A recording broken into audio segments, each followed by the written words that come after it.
ಊರ್ಪಡಿಯೇನಿ ಭವಿಸ್ತರದಿ ಹೊಗಳನಂತರಂಗವೇನು ಗುರುವೆನು ನೆನೆದವನೀತರರು ತ್ರಿಶಿವರರು ಸೈನ್ಯ ಕವಿತತಿ ಕಂಡ ಧರಣಿಪತಿಯಾಲೋ ದೌವ್ಯರನು ಕರೆದೆಂದ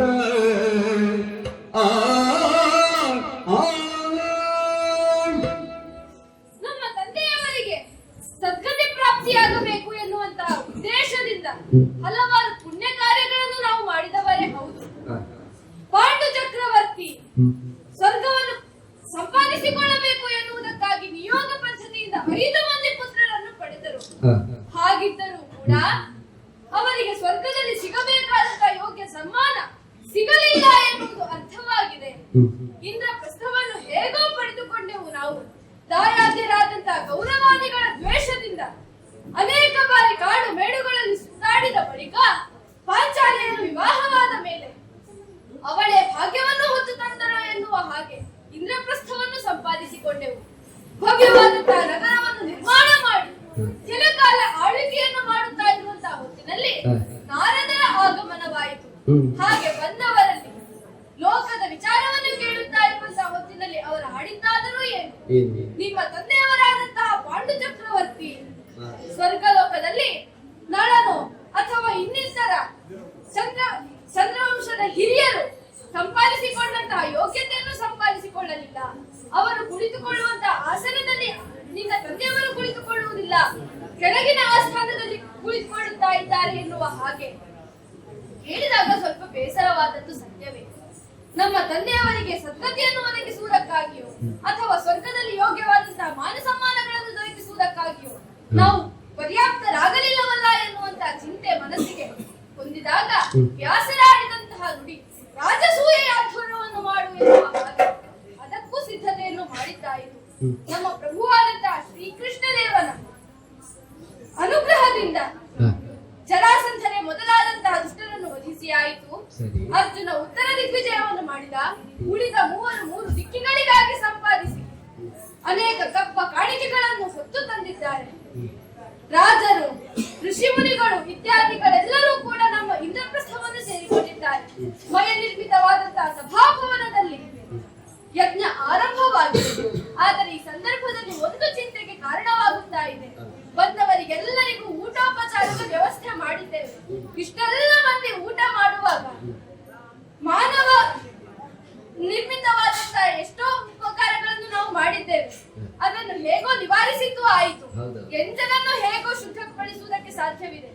ಆದರೆ ದಿವ್ಯತೆಯನ್ನು ಹೊಂದಬೇಕು ಎಂದಾದರೆ ಏನು ಮಾಡಬೇಕು ಎನ್ನುವುದು ಅರ್ಥವಾಗುತ್ತಾ ಇಲ್ಲ. ಈ ಚಿಂತೆಯನ್ನು ಯಾವ ರೀತಿಯಾಗಿ ನಿವಾರಿಸಬೇಕು ಎಂಬುದಾಗಿ ಯೋಚಿಸಿದರೆ ನಮ್ಮ ಪ್ರಭುವಾದಂತಹ ಶ್ರೀಕೃಷ್ಣನೇ ನಮಗೆ ದಾರಿಯನ್ನು ತೋರಿಸಬೇಕು ಎನ್ನುವಂತಹ ಯೋಚನೆ ನನ್ನಲ್ಲಿ ಮೂಡುತ್ತಾ ಇದೆ. ಆದ್ದರಿಂದ ಆತನನ್ನೇ ಸ್ತುತಿಸುತ್ತೇನೆ. ಕೃಷ್ಣನಲ್ಲಿ ಪರಿಯ ಕೇಳಿ ನಿತ್ಯೈರುದೆನಲು ಒಟ್ಟಾಗಿ ಬರೆಕಂಡು ಸೃಷ್ಟಿಪನ ನೋಡಿ, ಒಟ್ಟಾಗಿ ಬರೆಕಂಡು ಸೃಷ್ಟಿಪನ ನೋಡಿ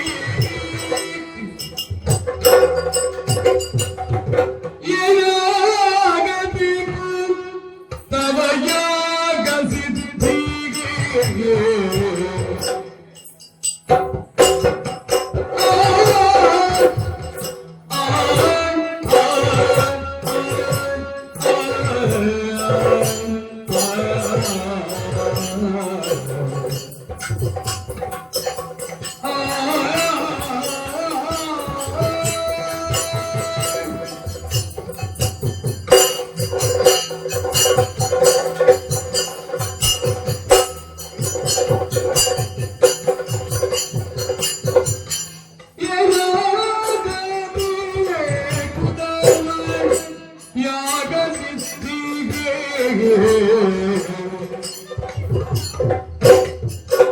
ಇಂಥ ಮೌನ ಯಾಕೆ, ಇಂಥ ಮೌನ ಯಾಕಿರುವು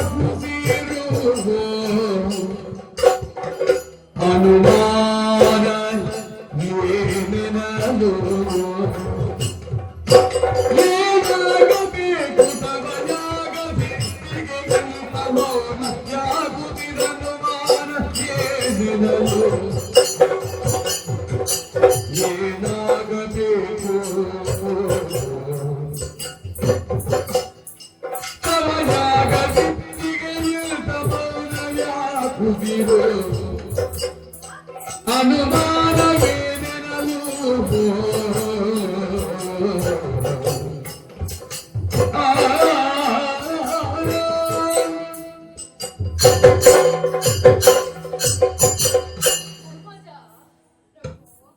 ಯಾವತ್ತಿದ್ದರೂ ನಿನ್ನ ಮನಸ್ಸಿನಲ್ಲಿ ಚಿಂತೆ ಎನ್ನುವುದು ಬೇರೂರಿದೆಯಾ ಹೇಗೆ? ಯಾವಾಗ ನೋಡಿದರೂ ನೀನು ಲವಲವಿಕೆಯಿಂದ ಇರುವುದು ಇತ್ತೀಚೆಗೆ ಬಹಳ ಕಡಿಮೆಯಾಗಿ ಹೋಗಿದೆ. ಮುಖವನ್ನು ಗಮನಿಸ್ತೇನೆ, ಏನೋ ಮೆಲನೋಟಕನಾಗಿದ್ದೀಯ, ಅಥವಾ ಒಂದೇ ಕೇಂದ್ರಕ್ಕೆ ದೃಷ್ಟಿಯನ್ನಿರಿಸಿ ಏನನ್ನೋ ಆಲೋಚನೆ ಮಾಡುವ ಹಾಗೆ ಮುಖ ಕಾಣಿಸುತ್ತಾ ಇದೆ. ಅಲ್ಲ, ನಾರದರು ಬಂದು ಹೇಳಿದರು, ಪಾಂಡು ಮಹಾರಾಜನಿಗೆ ಸ್ವರ್ಗದಲ್ಲಿ ಸ್ಥಾನಮಾನ ಸಿಗಲಿಲ್ಲ, ನಹುಷ ನಳ ಅವರಿಗೆಲ್ಲ ಸಿಕ್ಕಿದೆ, ನೀವು 5 ಜನ ಪಾಂಡವರಿದ್ದೂ ಕೂಡ ಹೀಗಾಯಿತಲ್ಲ ಎಂಬುದಾಗಿ ನಿಮ್ಮಲ್ಲಿ ಪ್ರಶ್ನಿಸಿದಾಗ ಬೇಸರಗೊಂಡವರು ನೀವು 5 ಹೌದು ತಾನೆ? ಖಂಡಿತವಾಗಿ ನನ್ನ ಪ್ರಾಣ ಅಲ್ಲವೇ ನೀವು. ನಿಮಗೆ ಬೇಸರವಾದಾಗ ನನಗೂ ಬೇಸರವೇ ಆಯಿತು. ಆದರೆ ಪರಿಹಾರವಾಗಿ ಅವರೇ ಸೂಚಿಸಿದ್ದಾರಲ್ಲ, ರಾಜಸೂಯ ಯಾಗವನ್ನು ಮಾಡು ಎಂಬುದಾಗಿ. ಹೌದು, ನಮ್ಮಲ್ಲೇನು ರಾಜಸೂಯ ಯಾಗವನ್ನು ಮಾಡುವುದಕ್ಕೆ ಬೇಕಾದಂತಹ ಸಲಕರಣೆಗಳು, ಸಂಪತ್ತುಗಳು ನಮಗೆ ಅಗತ್ಯ ಇದೆ. ಅದಕ್ಕಾಗಿ ನಿನ್ನ ತಮ್ಮಂದಿರನ್ನು ವಿಸಿದೆಯ ಯಾತ್ರೆಗೆ ಕಳುಹಿಸಿದವನು. 56 ದೇಶಗಳನ್ನು ಸಂಚರಿಸಿ ರಾಜಾದಿ ರಾಜರನ್ನೆಲ್ಲ ಹೊಡೆದೋಡಿಸಿ ಬೇಕಾದಂತಹ ಸಂಪತ್ತನ್ನು ಸಂಗ್ರಹಿಸಿ ಇಲ್ಲಿಗೆ ತಂದುಕೊಟ್ಟವರಲ್ಲವೇ ಅವರು. ಯಾಗ ಇನ್ನೇನು ನಡೆಯಬೇಕು ಎನ್ನುವಂತಹ ಹೊತ್ತಿಗೆ ಮುಖದಲ್ಲಿ ಲವಲವಿಕೆಯಿಂದ ಮುಗುಳ್ನಗಬೇಕಾದಂತಹ ಯಜಮಾನನಾದಂತಹ ಧರ್ಮರಾಯ ಇಂದಿಗೆ ಈ ರೀತಿಯಾಗಿ ಚಿಂತಿಸುತ್ತಾ ಇದ್ದೀಯಲ್ಲ, ಯಾಕೆ ಧರ್ಮದ ಚಿಂತೆ? ನಾನೆಲ್ಲವೇ ಪರಿಹರಿಸಿಕೊಡುವುದಕ್ಕೆ.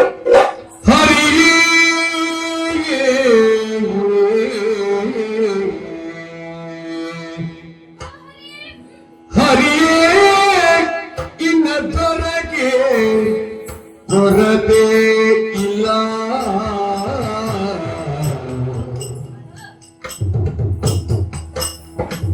ಅರ್ಥರಾಗಿ ಕೊರತೆ ಇಲ್ಲ.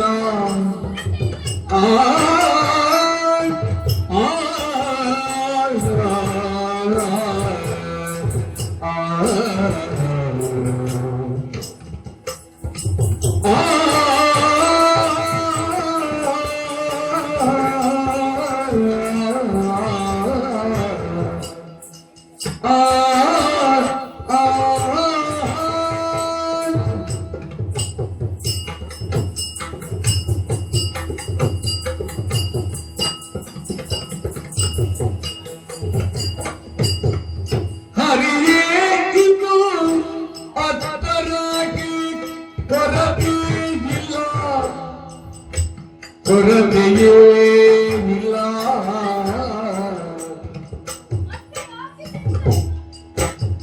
ಆದರೆ ಅವಧರಿದು ಎನ್ನ ಮಾತ, ಅದರ ಅವಧರಿದೆನ್ನ ಮಾತನೇನೆ ಮುರವೈದಿ ನಗುತ್ತಾನ. ಅವಧರಿದೆನ್ನ ಮಾತನೇನೆ ಮುರವೈದಿ ನಗುತ್ತಾನ. ಅರಿಗೆ ನಿನ್ನ ತ್ವರಗೆ ಕೊರತೆಯಿಲ್ಲಾದರೆ ಅವಧರಿದು ಎಲ್ಲ ಮಾತ, ಅವಧರಿದು ಎಲ್ಲ ಮಾತ ದೇವಾ.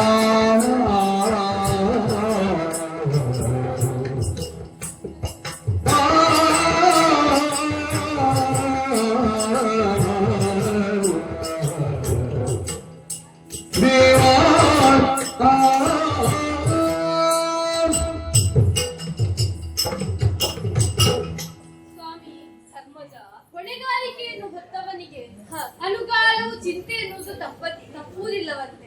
ಸತ್ಯ. ಯಾಕೆ ನಾನು ಹೊತ್ತುಕೊಂಡಿರುವಂತಹ ಹೊಣೆಗಾರಿಕೆಯನ್ನು ಸಮರ್ಥವಾಗಿ ನಿಭಾಯಿಸಬೇಕು, ಅಲ್ಲಿ ಯಾವುದೇ ರೀತಿಯಾದಂತಹ ಚ್ಯುತಿ ಎನ್ನುವುದು ಬರಕೂಡದು ಎನ್ನುವಂತಹ ಕಾಳಜಿಯಿಂದ ಆತ ಚಿಂತಿತನಾಗುತ್ತಾನೆ. ನಾನಾದರೂ ಅಷ್ಟೇ ಪ್ರಭು. ನಾರದರು ಬಂದು ಆಡಿದರು, ನಳ ನಹುಷಾದಿಗಳಿಗೆ ದಕ್ಕಿದಂತಹ ಸ್ಥಾನಮಾನ ಸಿಗಲಿಲ್ಲ ಎನ್ನುವ ಹಾಗೆ. ಆ ಸಂದರ್ಭದಲ್ಲಿ ಹಿರಿಯರ ಅನುಗ್ರಹದಿಂದ ನಾವು ರಾಜಸೂಯಾಧ್ವರವನ್ನು ಯಾವ ಕೊರತೆಯೂ ಇಲ್ಲ ನಮಗೀಗ. ಯಾಕೆ? ನನ್ನ ತಮ್ಮಂದಿರು ಸಮರ್ಥರಿದ್ದಾರೆ. ಜರಾಸಂಧಾದಿಗಳನ್ನು ವಧಿಸಿ ಆಯಿತು, ಬಳಿಕ ದಿಗ್ವಿಜಯವನ್ನು ಮಾಡಿ ಆಯಿತು, ಧನಂಜಯ ಎನ್ನುವಂತ ಪದವಿಯನ್ನು ಅರ್ಜುನ ಪಡೆದುಕೊಂಡಿದ್ದಾನೆ. ಇಷ್ಟಾದ ಮೇಲೆ ಕೊರತೆ ಇದೆ ಎಂಬುದಾಗಿ ನಮ್ಮ ಚಿಂತೆ ಅಲ್ಲ ಸ್ವಾಮಿ. ಏನು ಚಿಂತೆ? ಅದು ನೋಡು, ಏನು? ಸೈನ್ಯ ಇದೆ ಇಷ್ಟು ದೊಡ್ಡದಾಗಿ, ಬಂಧುಗಳೆಲ್ಲ ನೆರೆದಿದ್ದಾರೆ. ಅದು ಹೌದು. ಕೆಲವೊಮ್ಮೆ ಬಂಧುಗಳಿಗೆ ಮನಸ್ಸಿನ ಒಳಗೆ ಹೊಟ್ಟೆ ಕಿಚ್ಚಾಗುವುದುಂಟು. ಹೊಟ್ಟೆ ಕಿಚ್ಚಿಗೆ ಮದ್ದಿಲ್ಲ ಪ್ರಭು. ಬಂದಂತಹ ಬಂಧುಗಳು ಏನಾದರೂ ಉಚ್ಚ ಮಾತುಗಳನ್ನು ಹೇಳಿದರೆ ಖಂಡಿತವಾಗಿಯೂ ಇಲ್ಲ ಸ್ವಾಮಿ. ಮತ್ತೆ ಯಾಕೆ ಚಿಂತೆ? ಅಷ್ಟಕ್ಕೆ ಏನು ಆಗಲಿಲ್ಲ. ಆದ್ರೆ ಒಂದಿದೆ, ಏನು? ಬಂಧುಗಳಾಗಿ ಬರುವವರು ಯಾವಾಗಲೂ ಒಂದು ಕೆಲಸ ಮಾಡುತ್ತಾರೆ. ಏನು? ಎಲ್ಲಿ ಕೊರತೆ ಇದೆ ಎನ್ನುವುದನ್ನು ಹುಡುಕುತ್ತಾರೆ. ನನ್ನ ಪ್ರಕರಣದಲ್ಲಿ ಅಂಥದ್ದೊಂದು ಬರುವುದು ಬೇಡ ಎನ್ನುವ ಹಾಗೆ ನನ್ನ ಯೋಚನೆ. ಬಂದಂಥ ಬಂಧುಗಳಾಗಲಿ ಅನೇಕ ಮಂದಿ ರಾಜರಾಗಲಿ ಊಟ ಮಾಡುತ್ತಾರೆ. ಊಟ ಮರೆಯ ಮಾತದ ನಾಲಿಸುವೆ ಕೇಳುವುದೇ ಮಜ ಮರೆಯ ಮಾತದ ಆಲಿಸುವೆ ದೇವಲಕ್ಷ್ಮೀಲೋಲ ಬಗುಜನ ನೆರೆದರಿಂಜಿಲು ಸುದ್ದಿಗೆನಿಸುವುದೇ ಲಕ್ಷ್ಮೀಲೋಲ ಬಗುಜನ ನೆರೆದರಿಂಜಿಲು ಸುದ್ದಿಗೆನಿಸುವರೆ ಹೇಳಿ ಬುದ್ಧಿಯ ಹೇಳಿ ಬುದ್ಧಿಯ ನೆನೆ ನಗುತ್ತವನಮ ಪುರುಷಾಮೃಗವ ತರಿಸಲು ಹೇಳು ಭೀಮನ ಬೇಗಗಳು ಪುರುಷಾಮೃಗವ ತರಿಸಲು ಹೇಳು ಭೀಮನ ಬೇಗ ಕಳುಗೆನಲರಸ ನಿಂತೆಂದ ಹೇಳು ಧರ್ಮದ ಮರೆಯ ಮಾತದ ನಾಲಿಸುವೆ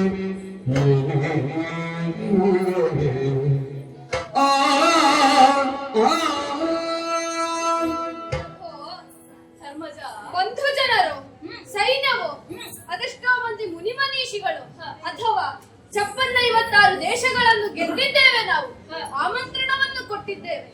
ಆ ಅರಸರು ಅವರ ಬಂಧುಗಳು ಬರುವಂತಹ ಸಂದರ್ಭದಲ್ಲಿ ಅವರೆಲ್ಲರಿಗೂ ಊಟೋಪಚಾರವನ್ನು ನಾವು ವ್ಯವಸ್ಥೆ ಮಾಡಿದವರು. ಹೌದು, ಊಟ ಮಾಡಿದ ಮತ್ತೆ ಎಂಜಲೆನ್ನುವುದು ಆಗಿಯೇ ಆಗುತ್ತದೆ. ನಿಜ. ಅದನ್ನು ಶುದ್ಧೀಕರಣಗೊಳಿಸುವುದಕ್ಕೆ ಮನುಷ್ಯರು ಎಷ್ಟೇ ಪ್ರಯತ್ನಿಸಬಹುದು. ಆದರೆ ಆ ಶುದ್ಧ ಮಾಡಿದಂತಹ ವ್ಯವಸ್ಥೆ ಮುಂದೆ ಶುದ್ಧವಾದರೂ ಕೂಡ ಯಾಗಶಾಲೆಯ ದಿವ್ಯತೆಗೆ ಅದು ಚ್ಯುತಿಯನ್ನು ತಂದುಕೊಡಬಹುದು ಎನ್ನುವಂತಹ ಚಿಂತೆ ನನಗಾಗಿದೆ ಸ್ವಾಮಿ.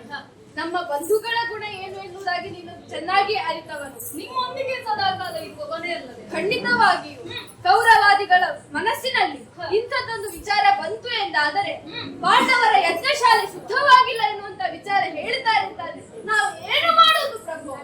ಚಿಂತಿಸುತ್ತಾ ಈಗ ಇಷ್ಟು ಸಣ್ಣ ವಿಷಯ ಚಿಂತಿಸುವಂತಹ ಅಗತ್ಯವಿಲ್ಲ. ಸಾಮಾನ್ಯ ಮನುಷ್ಯರಿಂದ ಈ ಯಜ್ಞನು ಶುದ್ಧಿಯನ್ನು ಮಾಡುವುದಕ್ಕೂ ಸಾಧ್ಯವಿಲ್ಲ ನೀನಲ್ಲಿ ಎಣಿಸಿದಂತೆ. ಅದಕ್ಕೆ ಒಬ್ಬ ಸರ್ವಶ್ರೇಷ್ಠನಾದಂತಹ ವ್ಯಕ್ತಿಯೂ ಅಲ್ಲ, ಮೃಗನೂ ಅಲ್ಲ, ಹಾಗಿರುವಂತಹ ಒಬ್ಬನಿದ್ದಾನೆ. ಯಾರು ಆತನೇ ಆ ಪುರುಷಾಮೃಗ. ಪುರುಷಾಮೃಗ? ಹೌದು, ಆತನನ್ನು ಎಲ್ಲರಿಂದ ಕರೆತರುವುದಕ್ಕೆ ಸಾಧ್ಯವಾಗುವುದಿಲ್ಲ. ಅತಿ ಬಲಾನ್ವಿತನಾದಂತಹ ವಾಯುಯಾನದಲ್ಲಿ ಸಂಚರಿಸುವಂತಹ ವಾಯುಸುತನಾದಂತಹ ಆ ಭೀಮನಿಲ್ಲವೇ ಆತನನ್ನು ಕಳುಹಿಸಿ. ಆ ಪುರುಷಾಮೃಗ ಎಲ್ಲಿರುತ್ತಾನೆ? ಸ್ವಾಮಿ ಕೇಳ ಮೃಗವೆಲ್ಲಿರುವುದು ಎನ್ನಲು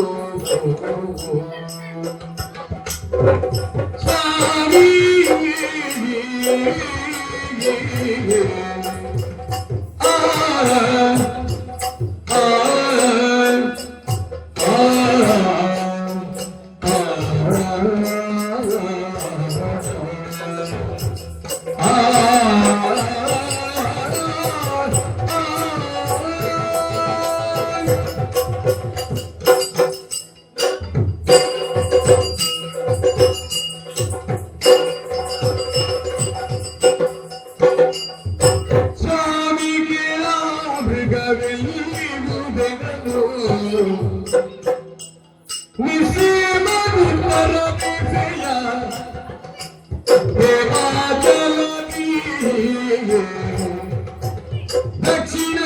ಮಾನಸವೆಂಬ ಪ್ರೇಮದ ಸರಸಿ ನಿಂತು ಹೇಮಾಚಾರದ ದಕ್ಷಿಣದಿ ಮಾನದವೆಂಬ ಸರಸಿ ಉಂಟು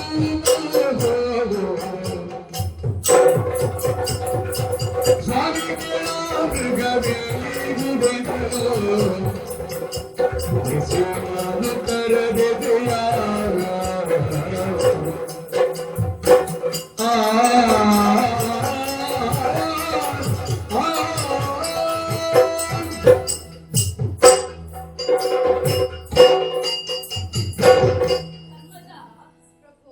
ಪುರುಷಾಮೃಗದ ಹೆಸರು ಹೇಳಿದ ಕ್ಷಣ ಅದು ಎಲ್ಲಿ ಇದೆ ಎಂಬುದಾಗಿ ಪ್ರಶ್ನಿಸುತ್ತಾ ಇದ್ದೀಯಲ್ಲ. ಹೌದು ಸ್ವಾಮಿ.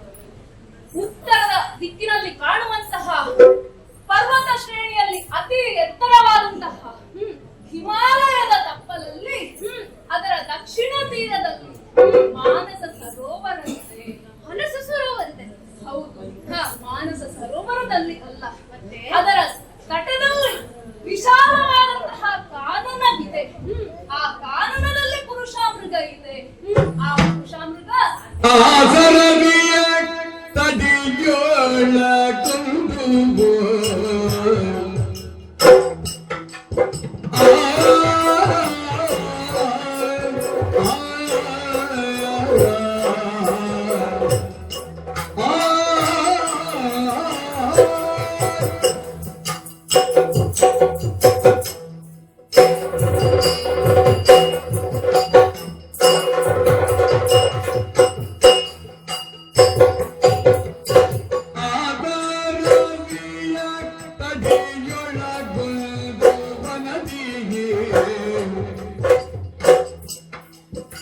ಸದಾ ಶಿವ ಪೂಜೆಯಿಂದ ಆದರದಿಯ ತದಿಯೊಳಗೊಂದು ಮನದಿ ಸದಾ ಶಿವ ಪೂಜೆಯಿಂದ ವಾಸವಾಗಿ ಭೂತನ ಒಡನೆ ಭೀಮನ ಕರೆದು ವಾಸವಾಗಿ ಭೂತನ ಒಡನೆ ಭೀಮನ ಕರೆದ ಶಶಿಕುಲ ಭೂಪನು ಶಶಿಕುಲ ಭೂಪನು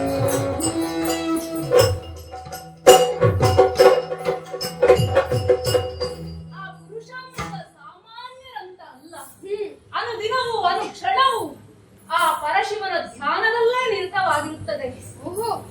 ಅರೆ ಕ್ಷಣ ಶಿವನ ಧ್ಯಾನವನ್ನು ಬಿಟ್ಟರೆ ತನ್ನ ದೇಹವೇ ಸತ್ತಂತೆ, ನಾನೇ ಸತ್ತು ಹೋದಂತೆ ಎಂಬುದಾಗಿ ಭಾವಿಸುತ್ತದೆ. ಆದುದರಿಂದ ಅವನನ್ನು ಕರೆತರುವುದು ಅಷ್ಟು ಸುಲಭ ಸಾಧ್ಯವಲ್ಲ. ಒಬ್ಬನಿದ್ದಾನೆ, ಪಂಚ ಪಾಂಡವರಲ್ಲಿ ಸದಾಕಾಲ ನಾನು ಮುನ್ನುಗ್ಗುತ್ತೇನೆ ಎಂಬುದಾಗಿ ಹೋರಾಟಕ್ಕೆ ಹೊರಡುವಂತಹ ಆ ಭೀಮಸೇನನಿಂದ ಮಾತ್ರ ಈ ಕಾರ್ಯ ಸಾಧ್ಯ. ಆದುದರಿಂದ ಇನ್ನು ನೀನು ಚಿಂತಿಸುವಂತಹ ಅಗತ್ಯ ಇಲ್ಲ. ಆ ತಮ್ಮನನ್ನು ಕರೆದು ಕಳುಹಿಸಿಕೊಡು ಮಾನಸ ಸರೋವರದ ತೀರಕ್ಕೆ. ಸ್ವಾಮಿ, ನೀನು ಕೊಟ್ಟಂತಹ ಈ ಉಪದೇಶದಿಂದ, ನೀನು ಕೊಟ್ಟಂತಹ ಈ ಪರಿಹಾರದಿಂದ ಮನಸ್ಸಿಗೆ ತೃಪ್ತಿಯಾಯಿತು. ತಮ್ಮನಾದಂತಹ ಭೀಮಸೇನನ್ನು ಕರೆದು ಆದಷ್ಟು ಬೇಗ ಅವನನ್ನು ಕಳುಹಿಸುತ್ತೇನೆ ಸ್ವಾಮಿ. ಶುಭವಾಗಲಿ ನಿಮಗೆ, ಶುಭವಾಗಲಿ. ಎಲ್ಲಿ ಭೀಮಸೇನ?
ದಿಗ್ವಿಜಯವನ್ನು ಮುಗಿಸಿ ಇದೀಗಷ್ಟೇ ನಿಟ್ಟುಸಿರು ಬಿಡುತ್ತಿರುವಂತಹ ಸಂದರ್ಭದಲ್ಲಿ ಒಮ್ಮಿಂದೊಮ್ಮೆಗೆ ತಮ್ಮ ಭೀಮಸೇನ ಈ ಕಡೆಗೆ ಬರಲಿ ಎನ್ನುವ ಹಾಗೆ ಆಜ್ಞೆ ಆಯ್ತಲ್ಲ. ಇದ್ರೆ ಯಾವುದೋ ಒಂದು ಬಲವಾದಂತಹ ಕಾರ್ಯವೇ ಇರಬೇಕು. ಯಾಕೆ ದಿಗ್ವಿಜಯಕ್ಕೆ ಹೋಗಿ ಬಂದಂತಹ ನಾವು, ಜೈತ್ರ ಯಾತ್ರೆಯನ್ನು ಮುಗಿಸಿ ಬಂದಂತಹ ನಾವು ನಮ್ಮ ಬೊಕ್ಕಸ ಭಂಡಾರವನ್ನೆಲ್ಲ ತುಂಬಿಸಿದ್ದೇವೆ.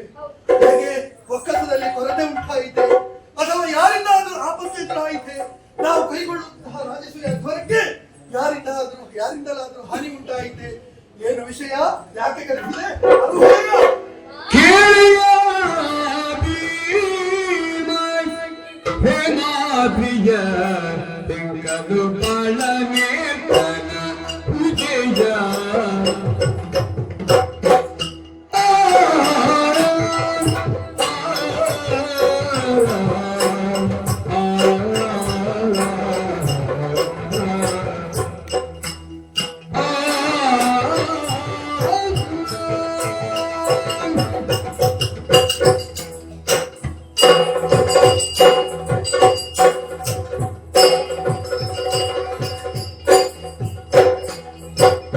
ಕೇಳಯ್ಯ ಭೀಮ ಹೇಮಾಭಿಯ ತೆಂಕಲು ಬಾಳನೆ ತನ ಪೂಜೆಯ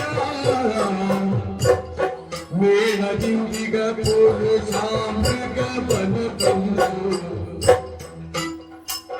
ಮೇಳದಿಂದಿಗ ಪುರುಷಾಮೃಗವನು ತಂದು ಪಾಲಿಸದರ ನಿನ್ನಲು ಮೇಳದಿಂದಿಗ ಪುರುಷಾಮೃಗವನು ತಂದು ಪಾಲಿಸದರ ನಿನ್ನಲು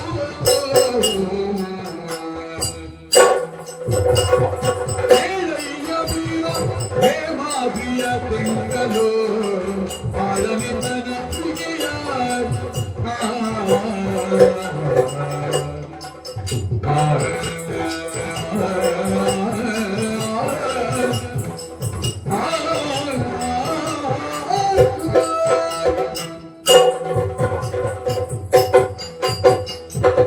ಅಮ್ಮ ಭೀಮಸೇನ, ಅಣ್ಣದೇವ, ನೀವು 4 ಮಂದಿ ಹ. ಅತಿ ಬಲಾಢ್ಯರಾದಂತಹ ತಮ್ಮಂದಿರು ತುಂಬಿಸಿದ ಮೇಲೆ ಹ. ಮತ್ತೆ ಬೊಕ್ಕಸ ಬರಿದಾಗುವುದಕ್ಕುಂಟೇನು? ಇಲ್ವಲ್ಲ?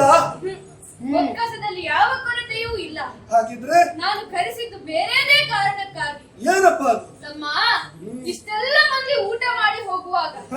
ಯಾಗಶಾಲೆಯ ಶುದ್ಧತೆಯನ್ನು ಕಾಪಾಡಿಕೊಳ್ಳುವುದಕ್ಕಾಗಿ ಹ.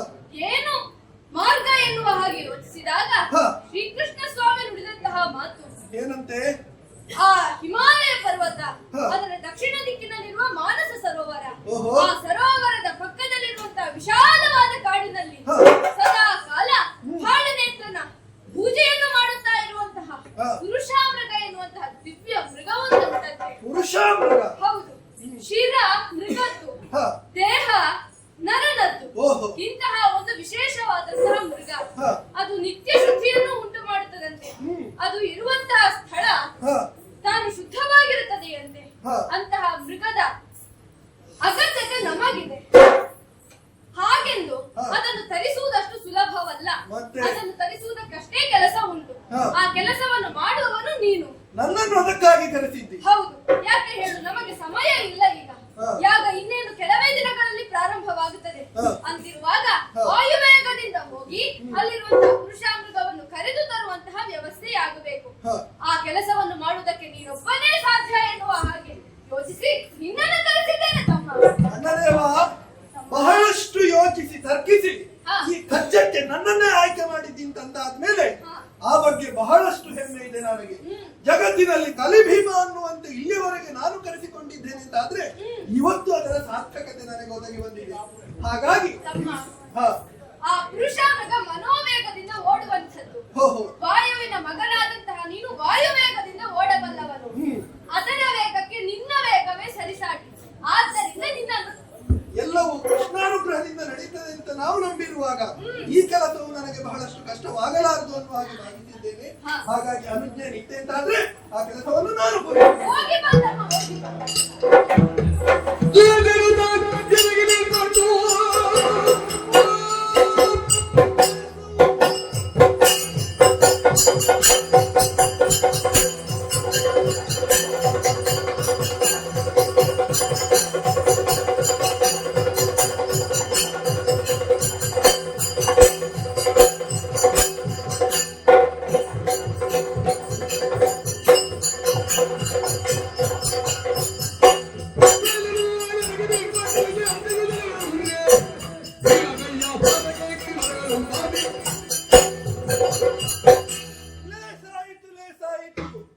ನನ್ನ ದೇವನು ಈ ಕೆಲಸವನ್ನು ನನಗೆ ಇಟ್ಟಿದ್ದಾನೆ ಅಂತ ಅಂದ್ರೆ ನನ್ನ ಮೇಲೆ ಬಹಳಷ್ಟು ನಂಬಿಕೆಯನ್ನು ಇಟ್ಟಿದ್ದಾನೆ. ಹಾಗಿದ್ರೆ ಈ ಕೆಲಸವನ್ನು ಪೂರೈಸುವುದಕ್ಕೆ ನಾನು ಮುಂದೊತ್ತಿ ಬರುತ್ತಾ ಇದ್ದೇನೆ, ಹೋಗುವುದಕ್ಕಿದ್ದೇನೆ. ನಾನು ಹೋಗುವ ಠೀವಿ ಹಾಗೆ ಬಲ್ಲಿರ ಕೈಯಲ್ಲಿ ಗದೆಯನ್ನು ಹಿಡಿದುಕೊಂಡು ಹೋಗಿದ್ದೇನೆ. ನಾನು ಹೋಗುವಂತಹ ದಾರಿ ಭೀಮ ದಾರಿ. ಯಾಕೆ? ಯಾವ ದಿಕ್ಕಿನಿಂದ ನಾನು ಮುಂದುವರಿತೇನೆ, ಭೀಮ ನಡೆದದ್ದೇ ದಾರಿಯಾಗಬೇಕು. ನಾನು ನಡೆಯುವಂತಹ ಹಾದಿಯಲ್ಲಿ ಬರುವಂತಹ ಅಡ್ಡಿ ಆತಂಕಗಳನ್ನು ನಿವಾರಿಸಿಕೊಳ್ಳುವುದಕ್ಕೆ ಈ ಗದೆಯನ್ನು ಉಪಯೋಗಿಸುತ್ತೇನೆ. ಹಾಗಾಗಿ ತಡ ಮಾಡುವುದಲ್ಲ, ವಿಳಂಬಿಸುವುದು ಸರಿಯಲ್ಲ.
ಧಾವಿಸಿ ಬಂದವನೇ ನಾನು. ಬರುವಂತಹ ಹಾದಿಯಲ್ಲಿ ಕಾಣುವಂತಹ ಆತಂಕಗಳನ್ನು ನಿವಾರಿಸುವ ಸಲುವಾಗಿ ಈ ಗದೆಯನ್ನೇ ನಾನು ಉಪಯೋಗಿಸಿದ್ದೇನೆ. ಹೌದು, ನನ್ನ ಎದುರಾಗಿ ನಿಂತಹ ಗಿರಿಗಳನ್ನು ಎಲ್ಲವನ್ನು ಈ ಗದೆಯಿಂದ ಗುಡಿ ಮಾಡಿದ್ದೇನೆ. ಅದೇ ರೀತಿ ಕಾಣ ಸಿಕ್ಕಿರುವಂತಹ ವೃಕ್ಷಗಳನ್ನ ತರುಗಳನ್ನ ಗದೆಯಿಂದ ಮುರಿದಿದ್ದೇನೆ. ತಡ ಮಾಡುವುದು ಸರಿಯಲ್ಲ, ಮುಂದುವರಿದ್ದೇನೆ.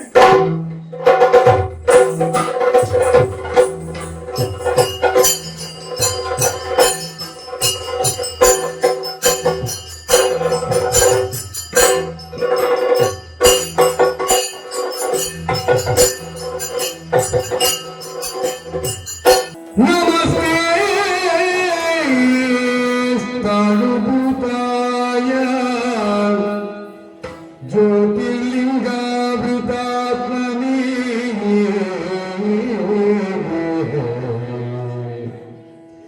ಚತುರ್ಮೂರ್ತಿ ವಪುಚ್ಛಾಯ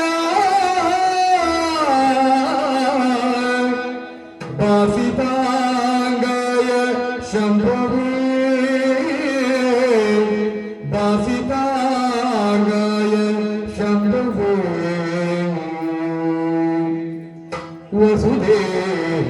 ವಸುದೇವಸುತಬಾಲಂ ಕಂಸಜಾನೂರಮರ್ದನಂ ದೇವಕೀ ಪರಮಾನಂದ ಕೃಷ್ಣಂ ವಂದೇ ಜಗದ್ಗುರು ಕೃಷ್ಣಂ ವಂದೇ ಜಗದ್ಗುರು